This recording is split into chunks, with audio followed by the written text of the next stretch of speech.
Somebody pinch me because this is simply too good to be true. Apple is giving us an iOS 13 dark mode. Finally guys, something that we've been asking Apple to do, something only logical that just makes sense on an organic LED display is finally happening. And I don't know if we did something to deserve this, if Apple's just doing bad as a company and they decided to go all out and give us that feature, but Mark Gurman of Bloomberg is reporting it's finally happening, amongst other things. We have a lot of details about iOS 13, the iPad update, the new 2019 iPhones, the 2020 iPhones, huge update all around, guys. Let's get into it. And I just want to say I did upgrade my mic, so I sound strange to myself playing it back on the computer, probably the same as you guys. This is different. Maybe this is truly my voice and I've just been using crappy mics this whole time. I don't know. Bear with me, please. I'll be tuning this the next few days, just upgrading the setup where I can. I'm also building another Threadripper, so we're going to be able to get renders out faster for you guys and even in higher quality. So I'm super hyped about that. Anyways, let's talk about the details of iOS 13. So let me preface this by saying Mark Gurman, who accurately predicted this 2018 release, basically the entire thing, he broke it down, even gave us details about iOS 12, has now published his mega monster report on iOS 13, on the new iPhones, etc. So he starts off with iOS 13, he's saying it's going to have an enhanced nighttime mode. So I'm assuming this takes advantage of the organic LED display, and if Apple is starting on a dark mode, why not go from there and make an always on display? Build the iPhone X, XS software around the organic LED display. I think it only makes sense. And for those of you that don't know much about a dark mode, you absolutely want it on an organic LED display. So all that black right now is basically screen that's not turning on. All those pixels are deactivated. So as a result, you get a little bit of battery life increase, but it's not that. It's just that your eyes aren't as strained in the dark. Basically, you don't have all these white menus blasting your face. And everywhere you go, you can have that reflected in the OS if you choose so. It's a really great feature, and I'm so relieved that it is finally happening. You know, and Apple, please, if you're gonna do that, might as well change the volume HUD as well.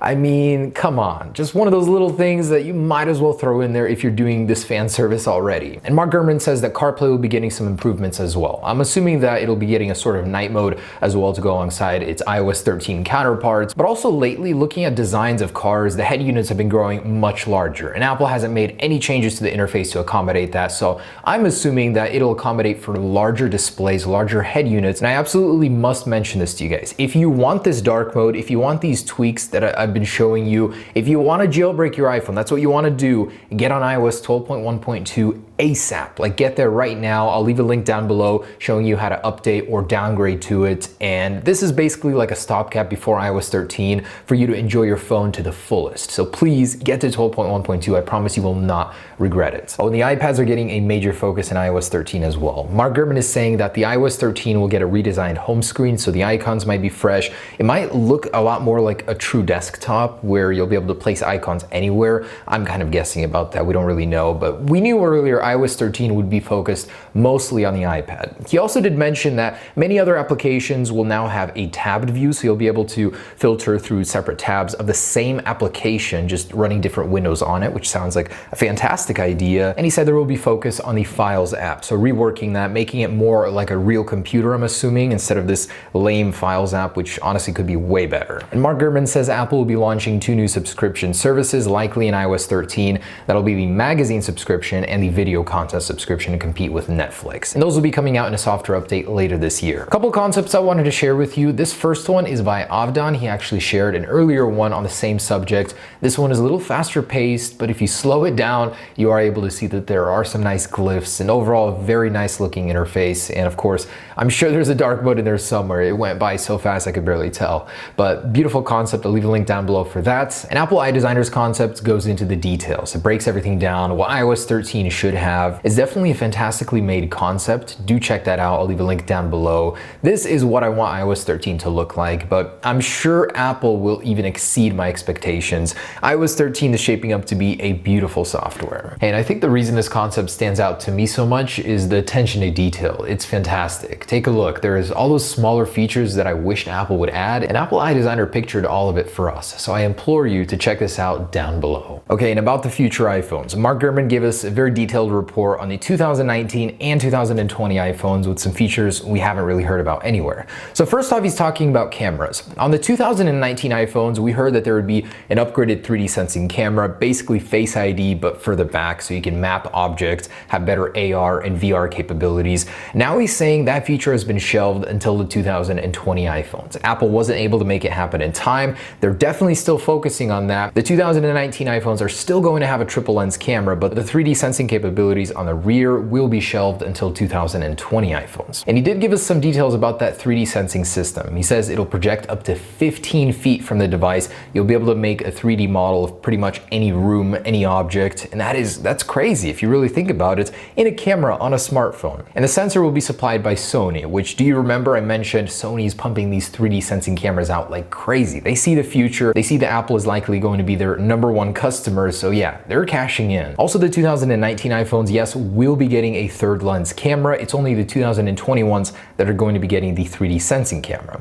Mark Gurman also said that the 2019 iPhones will not be seeing any major physical refreshes. The only likely thing is the relocation of the camera, and this is from a separate source. I'm just kind of lumping this together in that Cyclops orientation because yes, a triple lens camera is still happening, so that design change will be there, but overall the design, the rounded edges are likely staying the same this year, and only in 2020, when 5G modems are going to be happening, will Apple drastically change that design to accommodate for that new antenna tech. He also mentions that this year's iPhone focus majorly is the camera. The actual megapixel count will be growing. He also says there will be enhanced photo capture tools, which I'm hoping refers to, at least in one way, that you'll be able to change the resolution and frame rate of videos from within the app without having to go into settings every time. That is absolutely awful design. He also teases that the 2020 iPhone will be a precursor, a little tease towards that AR headset coming later in 2020. Apple is still working on it, and this is just a cog in the machine towards getting to that capability. He also did corroborate the earlier rumors that there will be an iPhone XR2, that the iPhone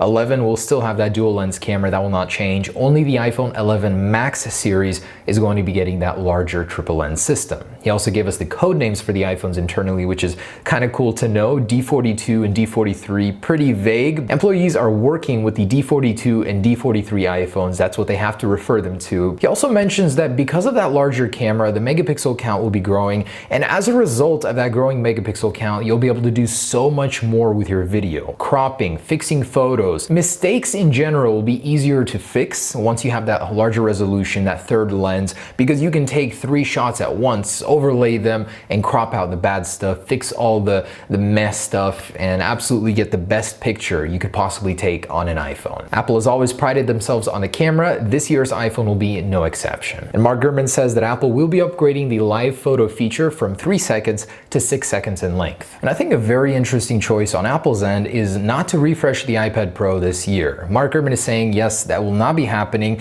and I think that's because it's already overly powerful. An A12X, what are you going to do with that power, really? There are almost no apps to take advantage of it yet. The only thing I see them refreshing is the internal design, making it less likely to bend, even though they say that's not likely to happen. Maybe the camera, and 5G eventually, but he says that eventually when it is refreshed in 2020, it will be getting that 3D sensing camera first, the laser powered one, before the iPhone. Then that'll trickle down to the iPhone. Just cool that they're going to be keeping this so high up. You can definitely tell that they're slowing down on the refreshes just because it's not good to refresh things too much. And the most exciting thing, second to the dark mode, I think, is USB-C. Mark Gurman is saying Apple employees are testing out prototype iPhones with USB-C already in them for 2019. So that's a very real possibility. Apple will be switching to that. Yesterday we heard from a different source that it is happening, so things are looking good for USB-C, and I hope it stays that way. And Mark Gurman did mention that the 2019 iPhones will be getting upgraded Face ID. In what way, he didn't specify, but I'm sure it all ties in with that smaller notch, making it a more compact system. And also he did mention that the iPad mini 5 and the $329 replacement budget iPad